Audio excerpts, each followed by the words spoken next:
आकाशवाणी भोपाल से प्रस्तुत हैं प्रादेशिक समाचार।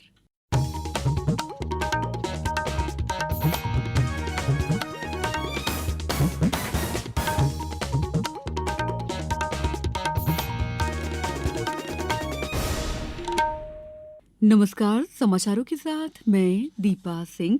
सबसे पहले ही मुख्य समाचार। नागरिकता संशोधन अधिनियम 2024 की अधिसूचना के बाद 14 आवेदकों को सौंपे गए नागरिकता प्रमाण पत्र।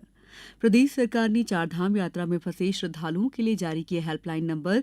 मृतकों के परिजनों को आर्थिक सहायता मिलेगी। ओलंपिक चैंपियन नीरज चोपड़ा ने पुरुषों की भाला फेंक में फेडरेशन कप में फिर जीता स्वर्ण पदक। और प्रदेश के कुछ हिस्सों में तेज आंधी तूफान के साथ बारिश, तो कुछ इलाकों में लोग भीषण गर्मी से बेहाल।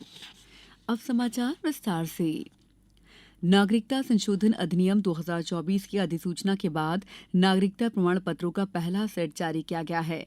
गृह सचिव अजय कुमार भल्ला ने कल नई दिल्ली में 14 आवेदकों को नागरिकता प्रमाण पत्र सौंपे।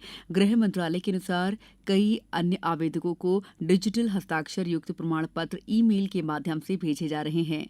ये आवेदन 31 दिसंबर 2014 तक भारत में प्रवेश कर चुके पाकिस्तान, बांग्लादेश और अफगानिस्तान के हिंदू, सिख, जैन, बौद्ध, पारसी और ईसाई समुदायों के लोगों से प्राप्त हुए थे। गृह मंत्री अमित शाह ने इसे ऐतिहासिक दिन बताते हुए कहा है कि आज दशकों का इंतजार समाप्त हुआ। निर्वाचन आयोग ने कल लोकसभा चुनाव के 5वें और छठे चरण की तैयारियों की समीक्षा की। मुख्य चुनाव आयुक्त राजीव कुमार ने चुनाव आयुक्त ज्ञानेश कुमार और सुखबीर सिंह संधू के साथ 5वें चरण के लिए 49 और छठे चरण के लिए 57 निर्वाचन क्षेत्रों में तैनात किए जा रहे पर्यवेक्षकों के साथ वीडियो कॉन्फ्रेंस के माध्यम से चर्चा की। 20 मई को 5वें और 25 मई को छठे चरण का मतदान होगा। चार धाम यात्रा पर गए प्रदेश के 3 श्रद्धालुओं की मौत हो गई है। ये श्रद्धालु इंदौर, सागर और नीमच के रहने वाले थे। मुख्यमंत्री डॉ मोहन यादव ने श्रद्धालुओं की मौत पर दुख जताया है। साथ ही उन्होंने मृतकों के परिजनों को 4-4 लाख रुपए की आर्थिक सहायता राशि देने का ऐलान किया है। मध्यप्रदेश सरकार ने चारधाम यात्रा में फंसे श्रद्धालुओं के लिए हेल्पलाइन नंबर जारी किए हैं। प्रदेश के श्रद्धालु हेल्पलाइन नंबर 011 2677 2005 0755 2708 और 07552708 पर किसी भी प्रकार की समस्या होने पर सहायता के लिए संपर्क कर सकते हैं। संभाग आयुक्त दीपक सिंह ने कल इंदौर संभाग के सभी 8 जिलों के उप संचालक कृषि की बैठक में आगामी कृषि सीजन में फसलों के संबंध में चर्चा की। संभाग आयुक्त ने आगामी खरीफ मौसम में होने वाली बुआई से संबंध में जानकारी ली। उन्होंने संभाग में खाद, बीज, कीटनाशक दवाइयों सहित अन्य कृषि संसाधनों की उपलब्धता, वितरण आदि के संबंध में भी चर्चा की। श्री सिंह ने निर्देश दिए कि खरीफ की बुआई के पूर्व किसानों को खेती किसानी की नई तकनीकों का प्रशिक्षण दिया जाए, जिससे वे कम लागत में अधिक उत्पादन प्राप्त कर सके। भोपाल में स्वास्थ्य विभाग द्वारा श्रमिकों के लिए आयोजित स्वास्थ्य शिविर के दूसरे दिन 4,272 श्रमिकों को लाभान्वित किया गया। पहले दिन 1,518 श्रमिकों को स्वास्थ्य से जुड़ी विभिन्न सेवाएं दी गई थी। मजदूर पीठों पर आयोजित इन शिविरों में 314 आभा आईडी और 302 आयुष्मान कार्ड बनाए गए। 356 लोगों को वयस्क बीसीजी का टीका भी लगाया गया है। शिविर में डायबिटीज, उच्च रक्तचाप और नेत्र रोगों की जांच भी की जा रही है। श्रमिकों की सुविधा का ध्यान रखते हुए ये शिविर प्रतिदिन सुबह 7 बजे से लगाए जा रहे हैं। समाचारों में वक्त है ब्रेक का। ये समाचार आप आकाशवाणी भोपाल से सुन रहे हैं। हमारे समाचारों को अब आप कभी भी और कहीं भी अपनी सुविधा के अनुसार सुन सकते हैं।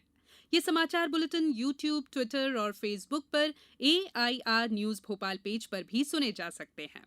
इसके अलावा आप हमारी वेबसाइट newsonair.nic.in पर अथवा AIR न्यूज ऐप पर भी समाचार सुन सकते हैं।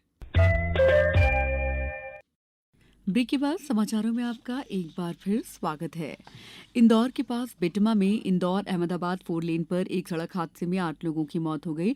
जानकारी के अनुसार टक्कर इतनी भीषण थी कि कार पूरी तरह से क्षतिग्रस्त हो गई। हादसे के बाद आसपास के लोगों ने रेस्क्यू ऑपरेशन चलाया। सूचना मिलने पर पुलिस और प्रशासन की टीम और एम्बुलेंस भी मौके पर पहुंची। इंदौर के एएसपी रूपेश द्विवेदी ने बताया कि हादसे में 8 लोगों की मौत की सूचना है, जबकि एक शख्स घायल हुआ है। सभी गुना के रहने वाले हैं। कार जिस वाहन से टकराई है, हादसे के बाद उसका चालक मौके से वाहन लेकर फरार हो गया।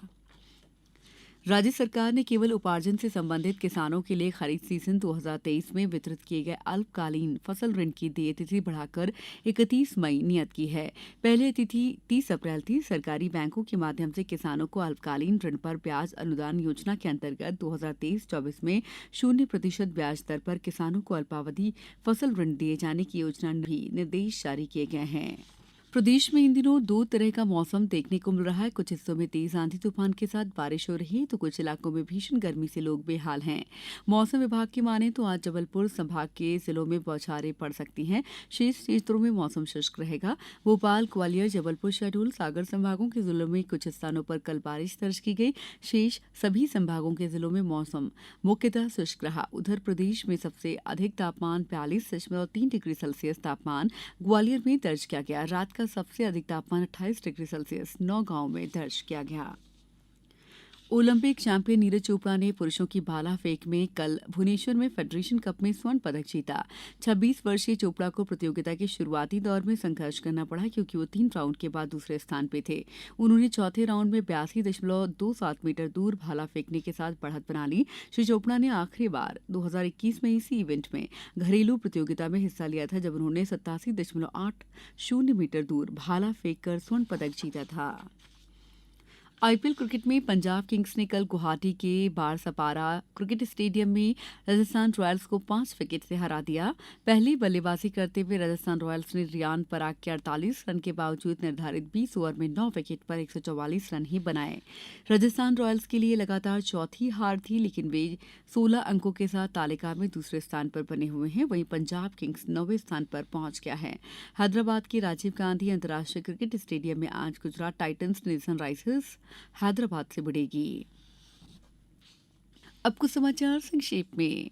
प्रदेश के सभी जिला शिक्षा और प्रशिक्षण संस्थान अशासकीय महाविद्यालयों में डीएलएड पाठ्यक्रम में इस शिक्षण सत्र के लिए पंजीयन की प्रक्रिया शुरू हो गई है।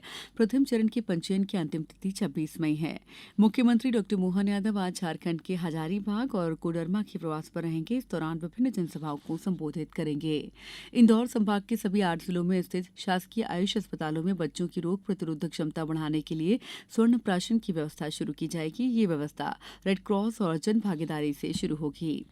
माखनलाल चतुर्वेदी राष्ट्रीय संचार विश्वविद्यालय भोपाल में प्रतिभा 2024 और प्रतिभा प्लस पुरस्कार वितरण और एमसीयू माध्यम बैंड के शुभारंभ समारोह का आयोजन किया गया।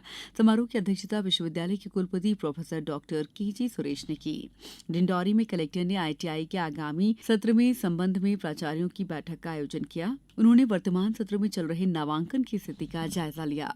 बैतूल में प्रशासन ने खनन माफिया के खिलाफ कार्रवाई करते हुए 20 करोड़ रुपए की रेत, 31 डंपर और 8 पोकलैंड मशीन जब्त की। पन्ना में आज राष्ट्रीय डेंगू दिवस मनाया जाएगा। इस अवसर पर विभिन्न गतिविधियों के जरिए लोगों को डेंगू बीमारी के प्रति जागरूक किया जाएगा। आगर मालवा जिले के नलखीला स्थित पीताम्बरा पीठ में मां बगलामुखी का प्रकटोत्सव वर्ष धार्मिक अनुष्ठानों के साथ कल धूमधाम के साथ मनाया गया। रायसेन में सीएम राय स्कूल रायसेन और सीएम राय स्कूल सांची में 1 से 15 मई तक समर कैंप का आयोजन किया गया। सिंगरौली में प्रत्येक विकासखंड स्तर पर विभिन्न खेल मैदानों पर कल से 15 जून तक ग्रीष्मकालीन खेल प्रशिक्षण शिविर का आयोजन हो रहा है। श्योपुर में ढोडर थाना क्षेत्र में कल दोपहर बच्चे का मुंडन कराने के लिए माता मंदिर पर जा रहे परिवार की ट्रैक्टर ट्रॉली अनियंत्रित होकर सूखी नहर में गिर गई। इस हादसे में 4 लोगों की मौत हो गई जबकि 7 लोग गंभीर रूप से घायल हो गए। इस बुलेटिन में इतना ही। दीजिए इजाजत। नमस्कार।